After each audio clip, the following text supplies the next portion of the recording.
After 2 days, the inquest into the death of 50-year-old Benjamin Long wrapped up at federal court at the Thomas Darcy McGee building here in Ottawa. The jury came back after deliberating and arrived at a verdict that Mr. Long died of accidental causes on May the 4th, 2011. He was working on a home in Sandy Hill along with another man, and they were removing a stretch of concrete from the front door area that was exposing a cold storage and a bathroom underneath. When the concrete they were jackhammering gave way and trapped Mr. Long 10 feet below, covering and crushing 90% of his body. Well, today we also heard in the inquest from Joe Hoskins, who's one of the supervisors of the company that bears his name. In fact, it bears his father's name, Abe Hoskins. And the two families, the Longs and the Hoskins, have known each other for many years. In fact, we heard today that Abe Hoskins was childhood friend of Ben Long.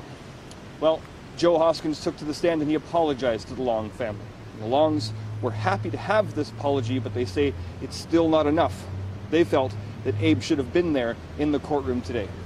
The apology was nice and made us feel good, but we're not very pleased because the owner, Abe Hoskins, should have been here.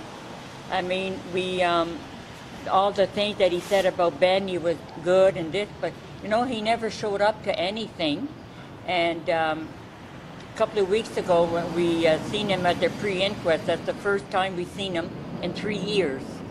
And I don't think what he did was right. And to send his son here alone, I don't think that was right on their part, you know? The lawyer for Hoskins Restoration, Rodney Sellers, says there's no legal obligation for Abe Hoskins to be there. He wasn't subpoenaed and didn't need to be there. And he seemed quite satisfied with how the inquest went, however sad.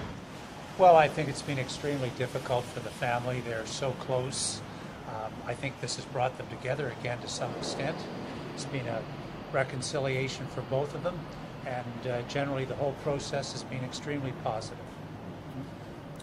There were some calls from the Long family that the owner of the company, Abe Hoskins, should have been here. I guess there's no requirement that he has to be, or? Oh, I think he would have been there without doubt. He was not subpoenaed. He found out that they would like to have had him over the weekend. He was certainly prepared to come back and speak to everyone at this time, but certainly he wasn't involved in the process, so for that reason he wasn't called as a witness.